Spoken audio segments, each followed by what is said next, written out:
Habibi. Habibi. Thank you very much. First of all, I would like to say one word. Wow. And really, wow, it's amazing what I have been living over the last couple of days. It's amazing. Meeting with very awesome people, warm, charming, intelligent, very welcoming, and it's extraordinary, fantastic being here among you. And I was not expecting so, believe me, I was not expecting that.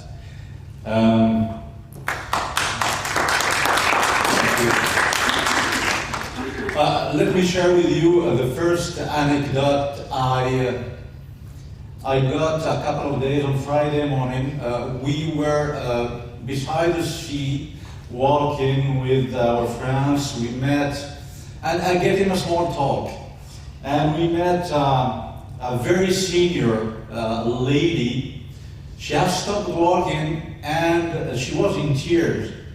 And she said, sorry for bothering you, but it was a long time, it was a while I didn't hear the Moroccan language. And she was from Casablanca, and she is expecting to come back to Morocco as soon as possible. It was very emotional moment. I think I will continue to think about her for a long time. Very emotional. Thank you a lot, Shimon. Thank you a lot for such emotion. Abraham, Farid, you and my colleagues and the audience. Thank you very much.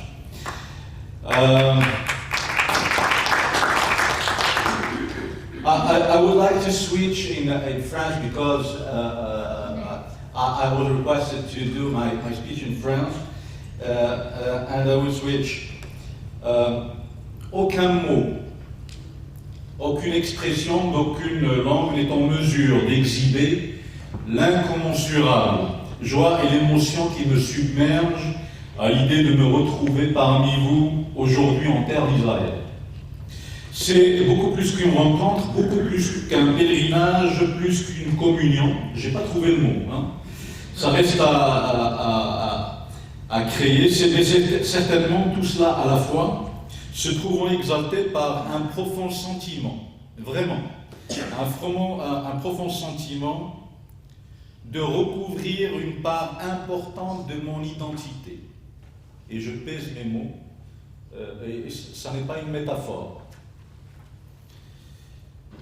À Meknes, je suis natif de Meknes, et à Meknes, je me rappelle de l'enfant que je fus, qui n'a jamais oublié ses jours heureux en compagnie de ses camarades de confession juive. D'ailleurs, le père de famille que je suis devenu n'a de cesse d'évoquer ces jours de fête où le partage et la fraternité furent les maîtres mots sans jamais sentir de distinction entre l'Aïd, fêtant la fin du Ramadan, ou la Mimouna, célébrant le dernier jour du Pessah. Pour ce retrouvail, permettez-moi de vous dire merci encore une fois. Chers amis, mon intervention elle est orientée vers le futur. Je suis très actif dans le domaine économique, dans le domaine financier, et nous, avec un groupe de travail, nous travaillons sur des scénarios d'avenir, et nous sommes convaincus, et c'est d'ailleurs la thèse de mon document, nous sommes convaincus que l'avenir, il a une particularité extrêmement intéressante, c'est qu'il reste à créer, alors que le passé est gravé dans le marbre, on n'y peut rien. Voilà. En revanche, l'avenir, nous saurons en faire ce que nous voudrons, à condition de se baser sur les bons piliers, the right pillars. Chers amis, nul ne songe à nier que nous assistons tous désormais, non seulement à des changements effrénés, mais à des ruptures paradigmatiques qui touchent tous les domaines, toutes les régions du monde et toutes les nations. En témoigne cette crise systémique globale et globalisée dont nous sommes paradoxalement les témoins et les malheureux acteurs. Elle trouve ses racines dans l'idée que la croissance effrénée aboutit au développement et au bonheur, dans la croissance aveugle que la déréglementation et la désintermédiation amèneraient l'efficience des marchés. Elle trouve sa justification dans le dogme financier qui impose sa dictature du court terme au détriment du moyen et du long terme. Je vous rappelle la Covid. Nous vivons la Covid tous ensemble en tant que pandémie écosystémique et nous savons aujourd'hui qu'avec le recul, que c'est une pandémie écosystémique. Et malheureusement là, pour nous prouver l'émergence de nouvelles formes de crise, une sorte de léviathan imprévisible qui échappe à tout contrôle une fois sorti de la boîte du Pandore. Les conséquences, hélas, nous en avons un certain aperçu, qui donnent le vertige par leurs effets ravageurs, touchant des pans entiers de nos sociétés et plongeant des pays, des régions complètes dans l'abîme de la précarité et de l'instabilité. Et pourtant, nos économies demeurent frappées de cécité dès lors qu'il s'agit d'appréhender les effets pervers et désastreux qu'elles appellent pudiquement, et ça n'est pas une ironie, les externalités négatives. C'est pour dire à quel point ils les perçoivent de manière pudique. Elles omettent de reconnaître que la férocité de la concurrence dérégulée, la rivalité absurde entre les agents économiques, entre les États, engendre inéluctablement des coûts sociaux et environnementaux incommensurables. Croyez-moi, Cassandre n'est pas mon rôle préféré. Cependant, je reste convaincu qu'il n'y a qu'une seule certitude aujourd'hui, c'est que le monde qui se profile à l'horizon ne ressemblera en rien à celui que nous connaissons ou à celui que nous avions connu. Nombreux sont les défis qui dévoilent leurs prémices. Je donne des exemples: la pauvreté, la raréfaction des matières premières, les changements climatiques, les problèmes écologiques, l'insécurité alimentaire, les pandémies, les conflits régionaux, le terrorisme, et la liste est loin d'exhaustive. Nombreuses aussi sont les découvertes scientifiques et les inventions disruptives qui touchent de nombreux domaines dont les défis multidimensionnels sont hélas peu ou mal appréhendés. Nous sommes, paraît-il, témoins d'un Moyen-Âge d'un genre nouveau. Nous y sommes mal préparés. D'ailleurs, toutes les instances internationales sont prises au dépourvu. Cela montre à quel point elles sont désormais inadaptées et en déphasage chronique avec les nouvelles réalités du monde. Nous ne pouvons analyser et interpréter les enjeux actuels et futurs avec les concepts inadaptés et souvent simplistes d'antan. Nous sommes contraints de reconnaître qu'il n'y a guère de solution locale viable à ces problèmes globaux et d'une complexité inouïe. Aucun État, je dis bien aucun État, ne peut survivre en autarcie face à ces périls. Aucun pays, quelle que soit sa puissance économique ou militaire, ne peut s'enorgueillir de pouvoir se soustraire à ces défis. Il serait non seulement désuet, mais surtout dangereux d'appréhender le monde de demain avec les outils obsolètes d'hier et avec un entendement frappé d'anamorphose ou de cécité qui persévère à vouloir regarder l'avenir avec les yeux du passé. Notre avenir, celui de nos enfants, je dis bien notre avenir et celui de nos enfants, passe inéluctablement par la consolidation de nos relations, mais repose aussi sur notre créativité, sur notre capacité à inventer des plans de coopération et de coordination touchant tous les domaines au service du développement et de la prospérité de nos deux nations. La coopération en priorité dans l'économie du savoir, l'éducation et la culture reste le moyen le plus efficace et avec les retombées les plus durables permettant de réduire les alternatives non désirées et potentiellement dangereuses.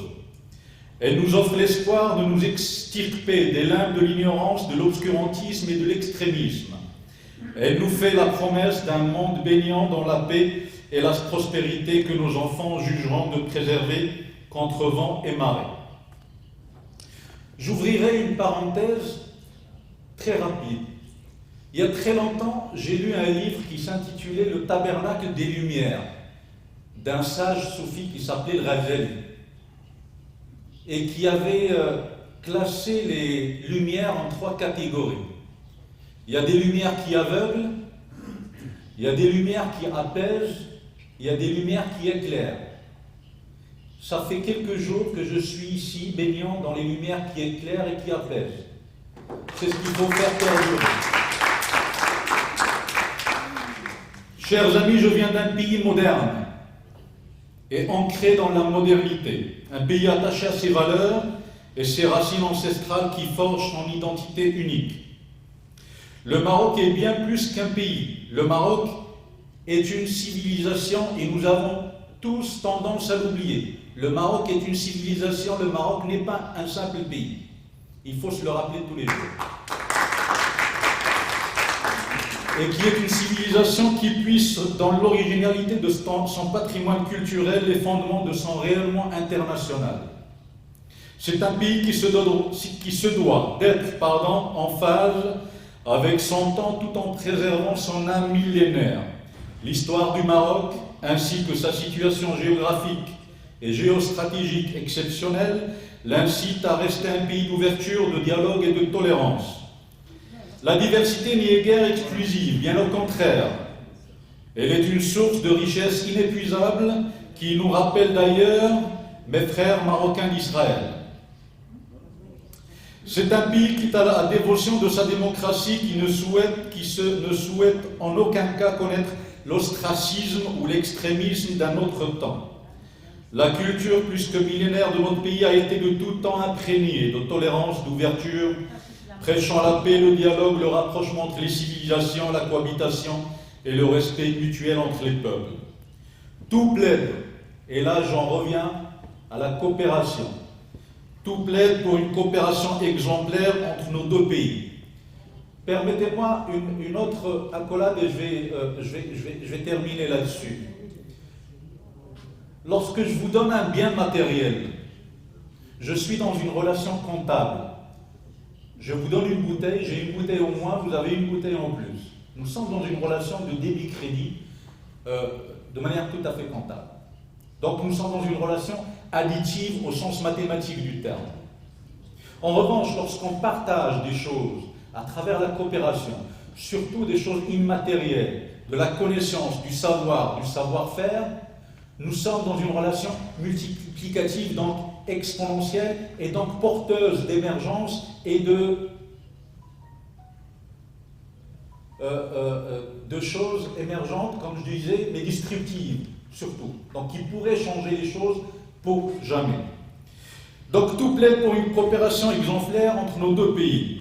D'ailleurs, nos 2 nations ne sont-elles pas unies par un très enviable socle culturel? Elle est là notre chance.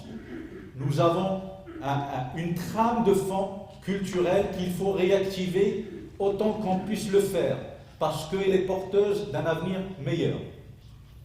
Nous avons la chance de partager un patrimoine qui demeure d'une richesse incommensurable, que nous envient tous les peuples.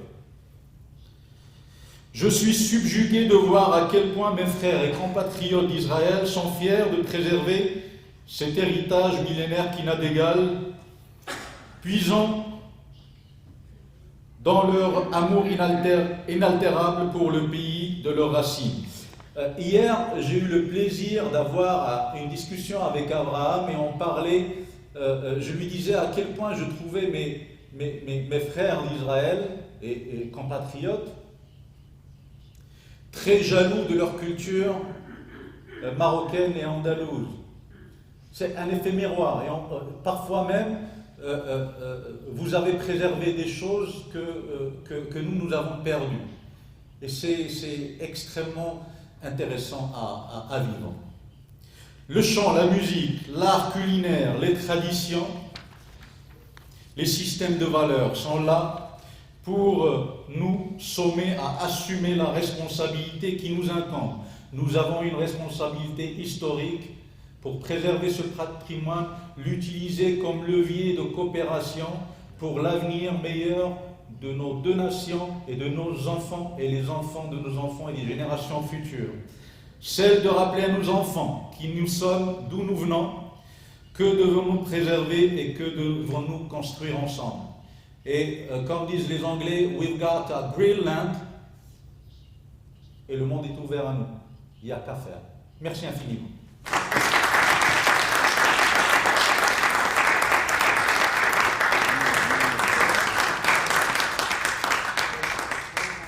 זאת הייתה הרצאה וואו.